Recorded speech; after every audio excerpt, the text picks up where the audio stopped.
Winter stood fast and snow did fall. January had surely ended. February had begun with promise of spring, and up Dumyat I ascended. 29 days of walk, pain and pleasure. Money was no prize, improved fitness was the treasure. A test of will and strength, of body and mind. Who knows what a month would bring, whether mean or kind. Snow, hail, wind and rain, the Gordy boy would face them all. None would stand in his way, the Dumyat Hill walk/run challenge did call. The elements were faced and Dumyat was conquered, and the rivers continued to flow. Do not fret, valued viewer, sit back and relax, for this poem is merely the intro.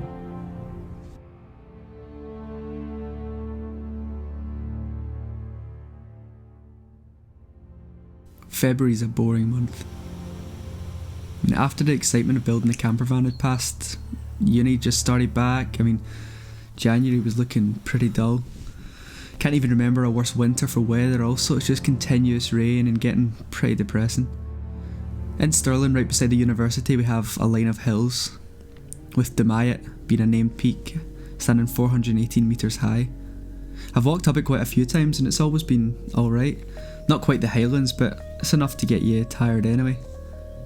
And so the Dumyat Hill walk/run February challenge was created.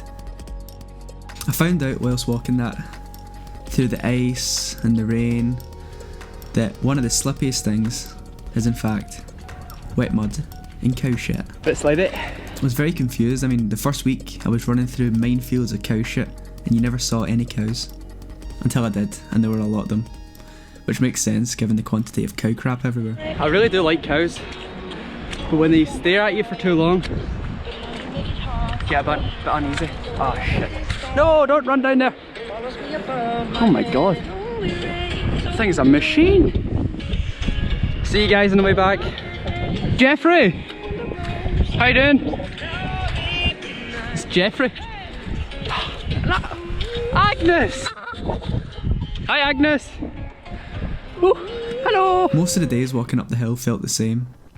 By a week it was a pretty monotonous chore that I felt like I'd set myself, until I realised that it shouldn't be a chore. Once I accepted that, yeah, this is the way every morning's starting, you might as well just get on with it. And it became something I look forward to. I just put headphones on, I just walk up the hill, sometimes run, I'd like to add. And you didn't have to think about anything else. I had uni work building up now as well, so it was just an hour and a half of walking that I didn't have to think about that. I didn't have to worry about it, I just walked. Out of the whole walk, however, it was day 7 that provided me with the best memory.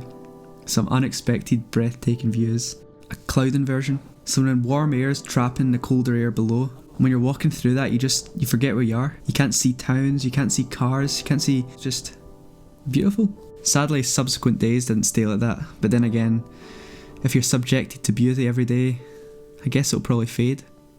So I look forward to the next sighting. But tough weather also brings a challenge, and I do love a challenge. 2 storms passed on through within the month. Storm Kira and Storm Dennis, both lovely folk bringing with them strong winds, and a light dusting of snow. And when that wind stopped, even for a brief moment, you were once again greeted by some beautiful scenery. It really is weather like this that just makes you happy you're actually still doing this challenge. Only 20 minutes ago I was in Stirling, just in the middle of town, and now I feel like I'm in some winter wonderland. Winter wonderland with some snow. Here's a little trickling river, the sun shining. So by the time I was done, I'd ran for 34 hours and 54 minutes, covering 208 kilometres, and it was 11,344 metres elevation gain. That's like 1 1/4 Everests. Pretty good. Once that final day arrived, obviously I was excited to finish. I'd been walking up the same hill for 29 days in a row and I think I deserve a rest. But I felt like I was moving on from something that in the end had taught me a lot that I didn't realise. Taking time for yourself, or overcoming the idea that you can't do something, because as positive as this video is sounding, there was obviously times and mornings where I couldn't be bothered putting on wet boots and walking up the same hill again, but I did, because it was a challenge I'd set myself. I told people about it, and you know, I didn't want to fail. But I think this video is coming at a good time as well for people. You know, it's in the middle of lockdown from coronavirus. I think it's important to set yourself challenges. Doesn't matter what it is, just set it and strive to complete it. And tell everyone about it. And tell everyone you've done it. Be proud of it.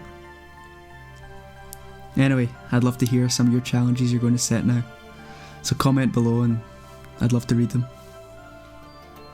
Thanks.